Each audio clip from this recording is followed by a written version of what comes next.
인사하겠습니다. 참 잘 오셨습니다.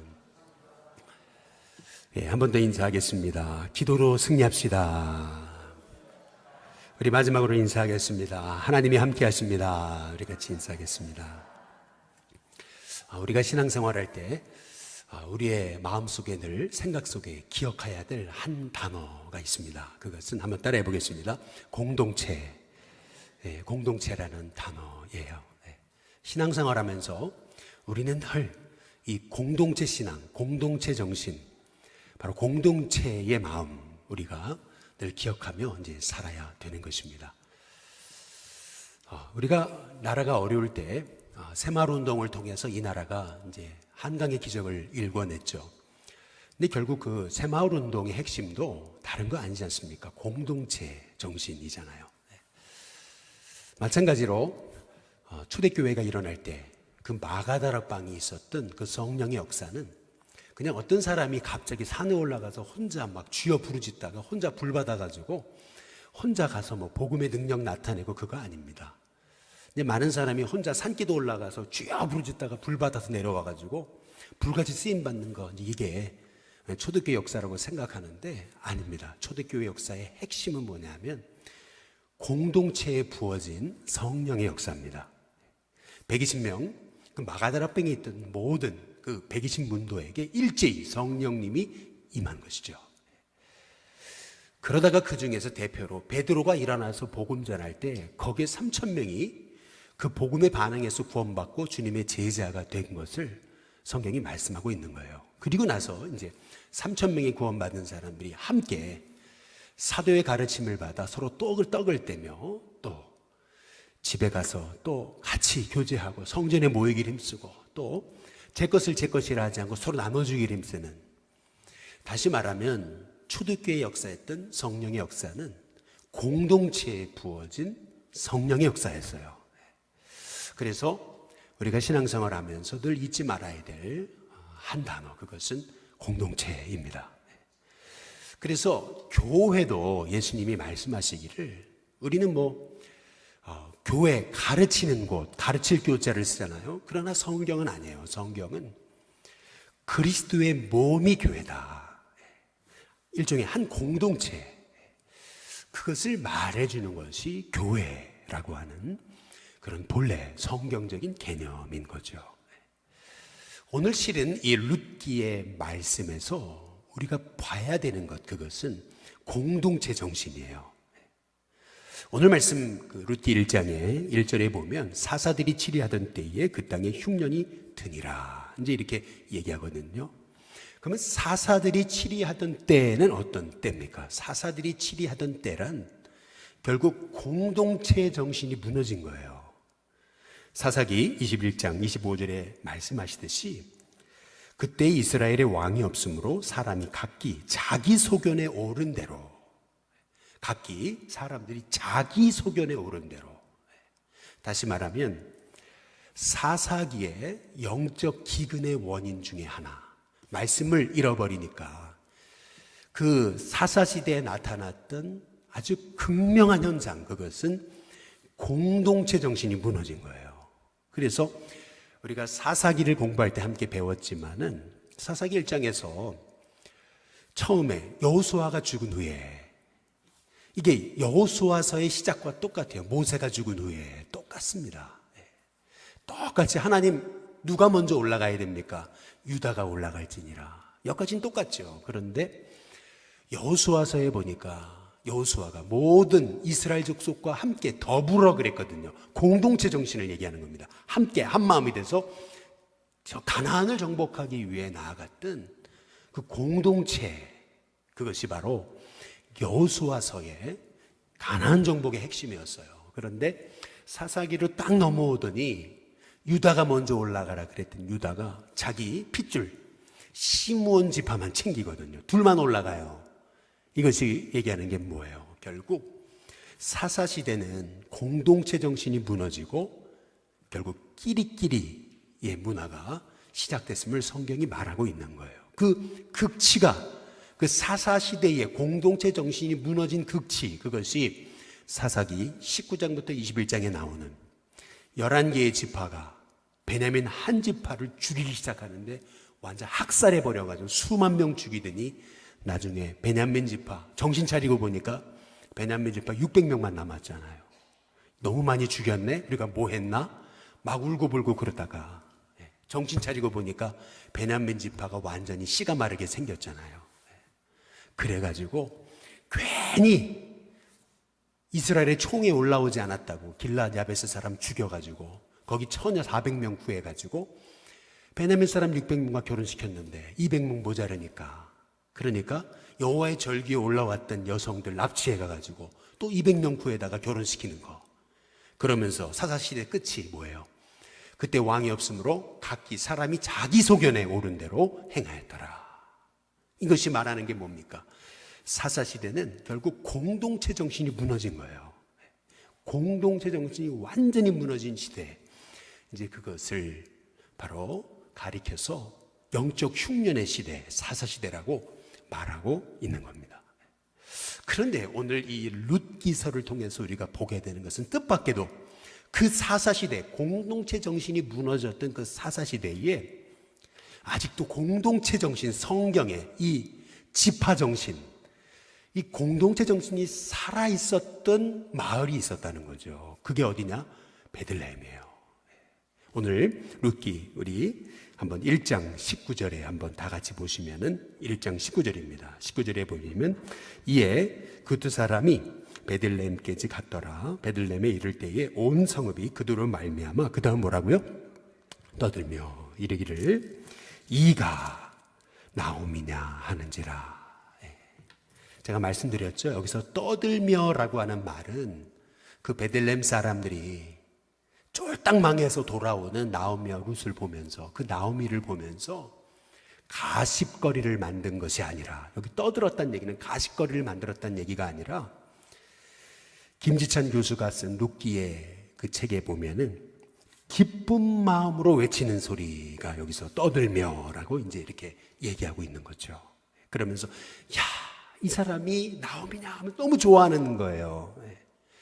다시 말하면 몰락해가 쫄딱 망해가지고 쌍가부가 돼가지고 돌아온 나오미와 룻, 그 참 비천한 여성을 보면서 아이고 망해서 돌아오네 이런 게 아니고, 야 당신이 나오미냐 하면서 너무 좋아해서 환대하고 있는 공동체가, 그 베들레헴 마을 사람들이 야 당신이 나오미냐 그러면서 너무 좋아하면서 떠들며 큰 소리로 기뻐하면서 환대하고 있는, 이제 그것이 오늘 룻기 1장 19절에 떠들며라고 하는 단어거든요. 이 베들레헴에는 공동체 정신이 살아있었다라고 하는 증거가 여기 룻기 1장에 한번 20절에 보시면은 나오미가 그렇게 환대하는 그들에게 얘기합니다. 나를 나오미라 부르지 말고 나를 마라라 부르라. 이제 이렇게 얘기해요. 나오미라는 말의 뜻은 즐거움, 기쁨, 환희라고 하는 뜻이라면 마라는 괴로움, 슬픔, 어떤 고통이라고 하는 뜻인 거죠. 사람들이 나오미냐, 이게 기쁨이냐, 환희냐, 즐거움이냐라고 그러니까 나를 나오미라 부르지 말고 말하라, 괴로움이라 불러라.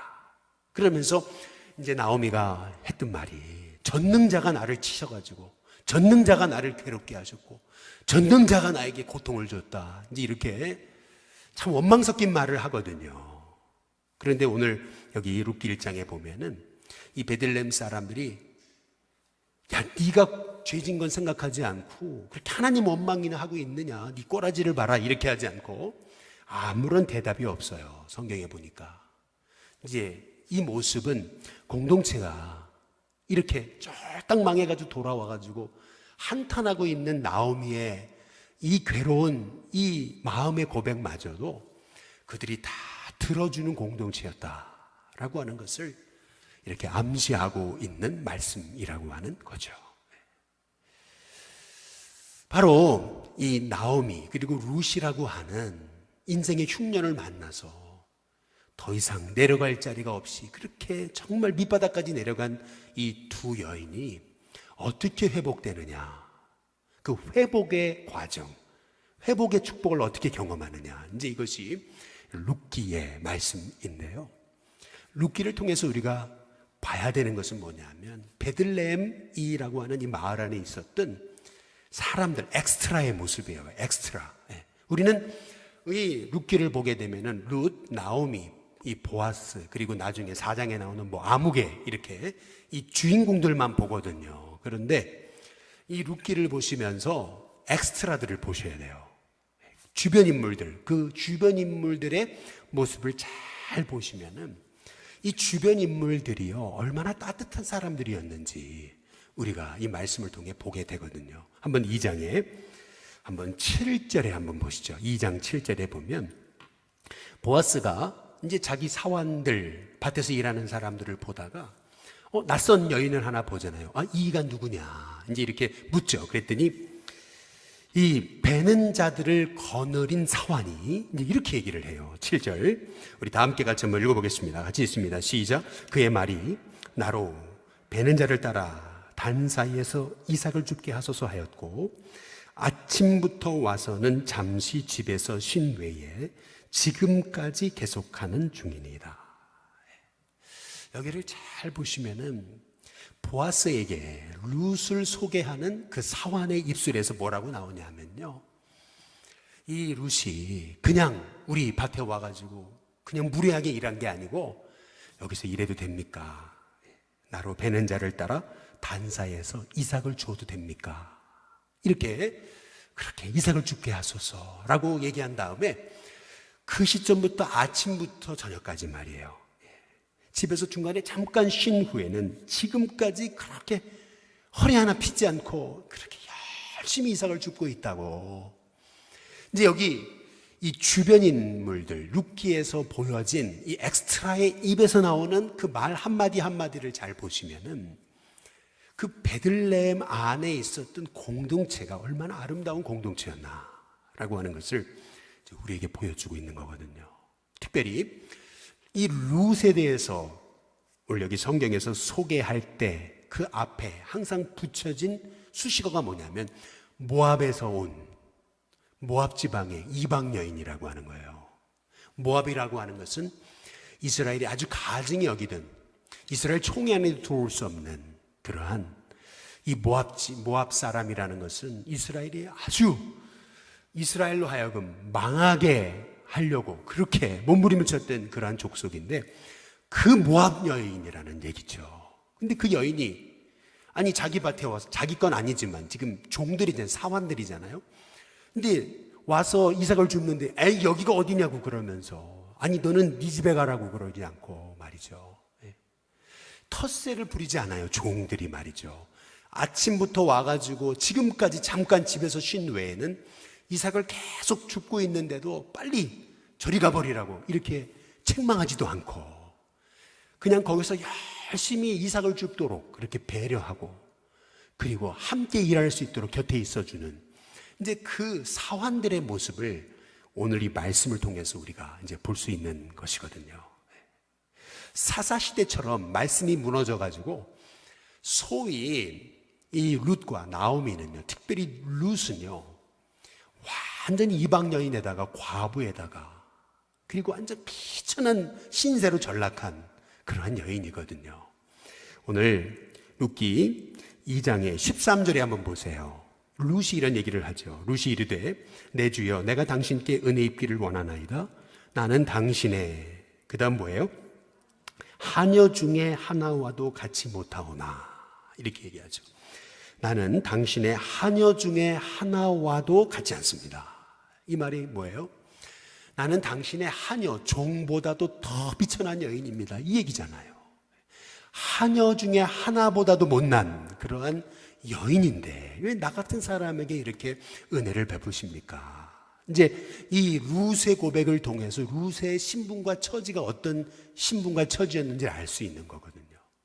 이렇게 비천한, 그것도 모압 지방에서 돌아온 남편도 없이 자식도 없이 과부가 된, 그것도 나이 든 시어머니 과부를 모시고 있는 그야말로 완전히 밑바닥 인생인 룻이 먹을 것이 없으니까 남의 밭에 와가지고 이삭을 줍는데 말이죠. 왜 나 당신 같은 천한 것이 여기 와가지고 얼쩡얼쩡 되냐고 말이죠. 그러지도 않고 아침부터 와가지고 이삭을 줍고 있는데 말이죠. 계속 이삭을 주울 수 있도록 배려하고, 그렇게 주인이 저 여자 누구냐 그랬더니 아이고 이방 여인인데 와가지고 괜히 우리 밭에 와가지고 얼쩡댄다고 그러지도 않고 말이죠. 아침부터 와서 이삭을 줍는데 잠깐 쉰 후에는 지금까지 이렇게 열심히 일하고 있는 사람입니다. 참 괜찮은 사람입니다. 그 입술 한마디 한마디에서 말이죠, 이 베들레헴 안에 있는 이 아름다운 공동체 정신, 이것이 룻기 안에, 이 룻기서 안에 이 사사시대임에도 불구하고 살아있었음을 오늘 성경이 우리에게 이제 말씀하고 이제 계시는 거거든요. 특별히 그렇다면 이렇게 이 사사시대에도 불구하고, 사사가 치리하던 때 당연히 흉년이 오죠. 이 영적 흉년의 때에 아니 왜 베들레헴만큼은 이렇게 공동체 정신이 살아있었을까? 그 이유가 오늘 말씀에 힌트로 주어지고 있죠. 2장에 보시면은 4절에 보세요. 2장 4절에 보시면 같이 한번 읽어보겠습니다. 같이 있습니다. 시작. 마침 보아스가 베들레헴에서부터 와서 베는 자들에게 이르되 여호와께서 너희와 함께 하시기를 원하노라 하니 그들이 대답하되 여호와께서 당신에게 복 주시기를 원하나이다 하니라. 잘 보세요. 주인인 보아스가 자기 종들에게 하나님이 너희와 함께 하시기를 원한다 그랬더니 종들이 하나님이 우리 주인님께 복 주시기를 원합니다. 이 대화를 잘 보시면 민수기 6장에서 말씀하신 너희는 제사장으로 이 백성을 이렇게 축복하라 하셨던 그런 그 말씀이 보아스의 입에 살아있어요. 뿐만 아니라 이 보아스가요, 사환에게 소개받아가지고 룻에 대해서 이제 처음 이제 대면하여서 얘기는 들었는데, 룻이라는 여자가 모압 지방에서 왔다, 나오미의 이 며느리다라는 얘기는 들었는데 오늘 처음 만난 거거든요. 그 첫 만난 자리에서 이 보아스가 했던 말이 있잖아요. 그것이 뭐냐면 8절에 보세요. 8절에 보면은 보아스가 룻에게 이르되, 그 다음 뭐라 그래요? 내 딸아. 예, 벌써 이 언어를 사용하는 게 벌써 다르잖아요. 내 딸아 들으라. 이삭을 주우러 다른 밭으로 가지 말고 여기서 떠나지 말고 나의 소녀들과 함께 있으라. 그 다음에 9절 끝에 부분에 보세요. 목이 마르거든 그릇에 가서 우리 소년들이 기러온 것을 마셔라. 참 이 보아스가 한마디 한마디 던지는 것을 보면은요, 벌써 보아스는 그의 어머니 라합으로부터 신실하게 믿음으로 길러진 믿음의 사람이잖아요.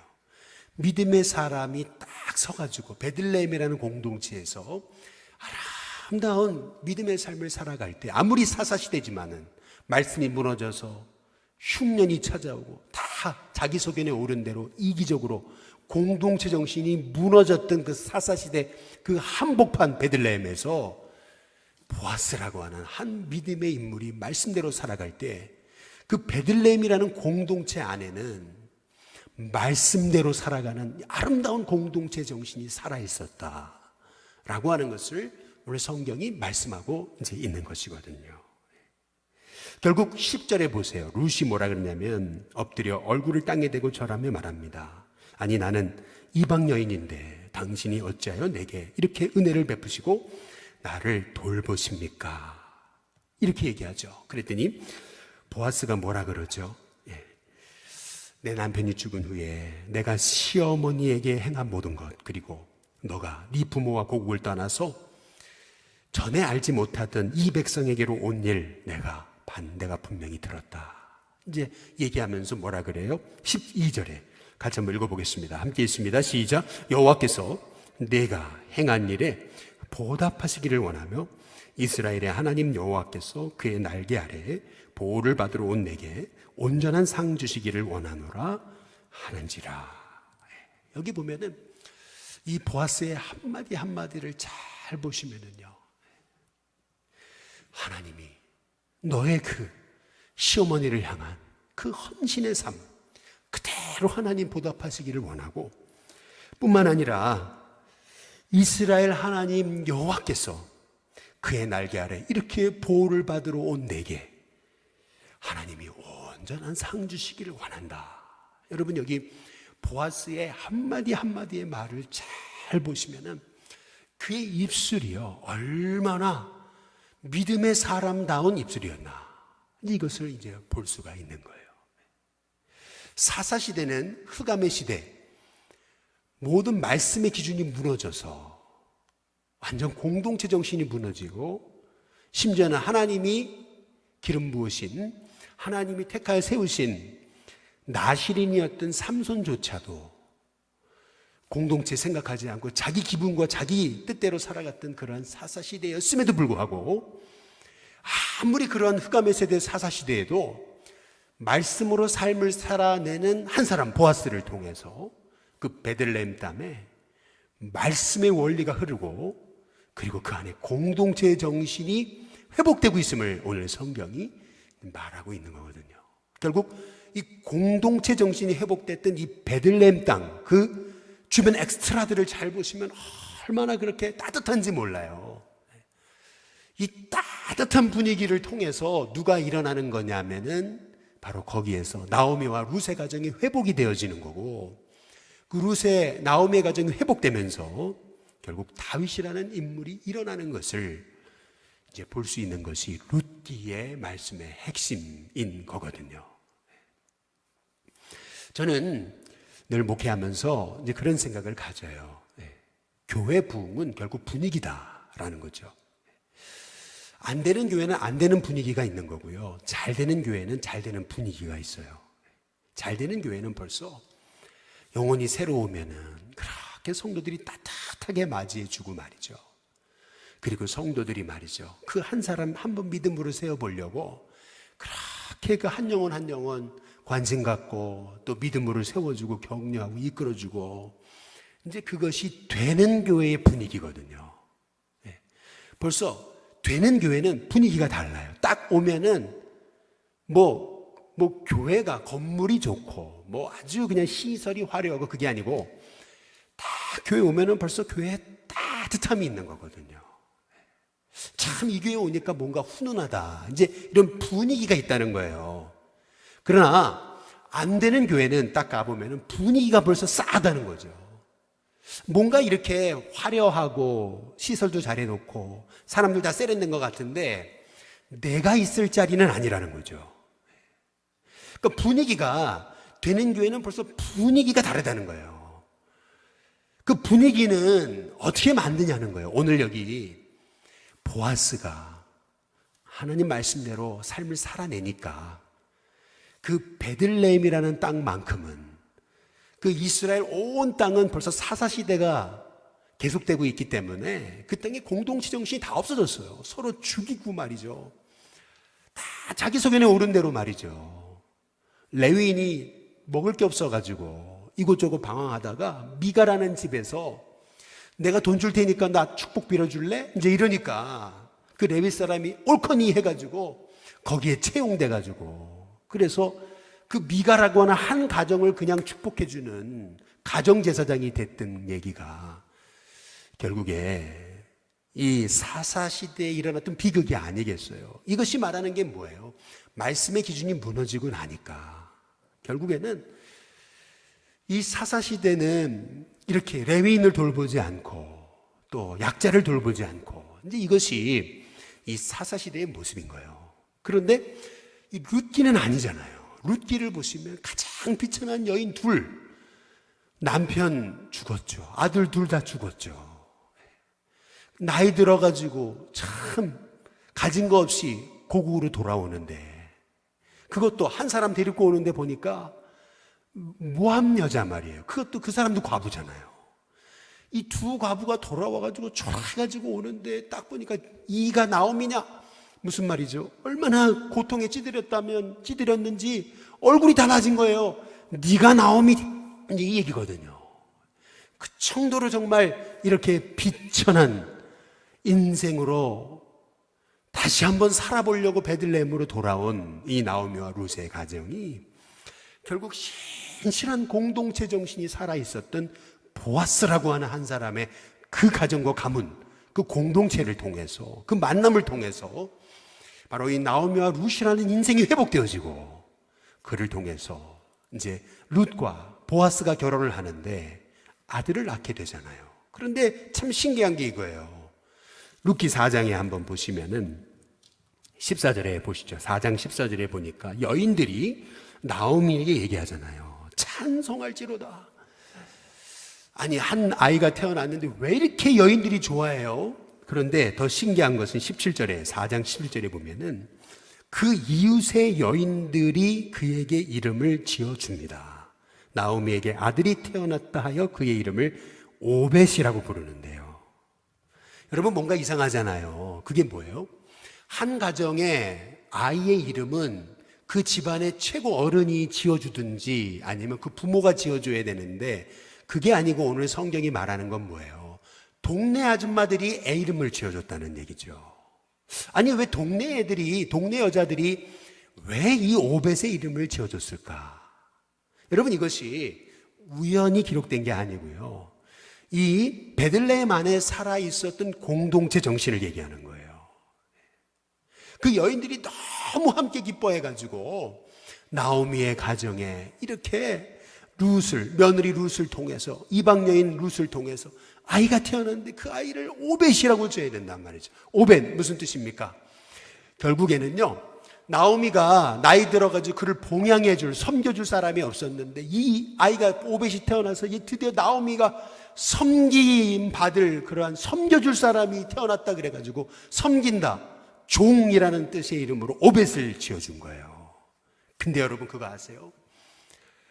오벳의 이름을 섬긴다, 종이라는 이름의 뜻을 지어줬는데 나중에 알고 보니까 그의 손자 다윗이 여호와의 종이 되잖아요. 그 여인들의 입을 통해서 선포된 오벳이라고 하는, 종이라고 하는 이름이 나중에 오벳의 손자 다윗이 여호와의 종, 모세와 그리고 여호수아의 계보를 이은 여호와의 종 다윗이 일어나게 된 것을 성경이 말하고 있는 거거든요. 결국 이 룻기에서 우리가 봐야 될 것은 뭐냐면 엑스트라입니다. 엑스트라를 잘 봐야 됩니다. 엑스트라의 모습을 통해서 이 베들레헴 공동체 안에는 진정한 주님이 세우신 믿음의 공동체가 살아있었다. 그래서 이 룻기를 통해서 우리가 봐야 되는 것은 뭐냐면, 한번 따라해 보겠습니다. 인물은 공동체가 만든다. 인물은 공동체가 만든다는 거예요. 한 인물이 태어나는 것은 우연이 아니고 룻과 이 보아스라고 하는 아빠 엄마가 좋아서 그것만이 아니라, 오늘 이 룻기를 통해서 우리에게 하나님이 주시는 말씀이 뭐냐면, 왜 다윗이라는 인물이 일어났느냐? 그것은 베들레헴 안에 있었던 그 공동체 정신, 공동체가 바로 이 룻이라는 가정을 회복시켰고, 공동체가 바로 다윗이라는 인물을 일으켰다는 얘기죠. 마찬가지로 우리 일신교회가 이 어두운 시대에 참 주님의 복음을 나타내는 주님의 교회가 되려면, 우리 일신교회가 주님이 기뻐하시는 이 보아스가 세운 베들레헴 안에 있었던 이 공동체 정신을 회복해야 되는 겁니다.